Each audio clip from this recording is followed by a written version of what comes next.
মিয়া ভাই দেখেন তো কয়টা বাজে, মোর ঘড়িটা নষ্ট হয়ে গেছে। 10টা 10 বাজে। হ্যাঁ, ওকে সত্যি?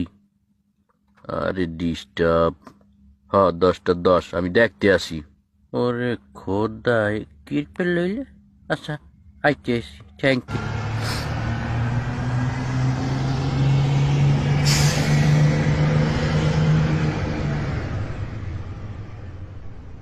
এ মিয়া ভাই, এই ঘড়ি ঠিক করে লইছি, এখন বলেন তো কয়টা বাজে, মিলিয়ে দেখি। মোর ঘড়ি এখন ঠিক হয়ে গেছে। আবার দেখতেবি। আচ্ছা। 7টা 15 বাজে। হ্যাঁ, ও খোদা, এই যে মিলিয়ে গেছে। মিয়া ভাই, আপনি এই কামটা হারলেন কি পেলে? আরে বেটা, হ্যাঁ, একটু বললে দেন ভাই, বললে দেন কি পেলে হারলেন ভাই। আর এইটা তো সিম্পল, এইটা উস্কাইলে ওই পাশের ঘড়িটা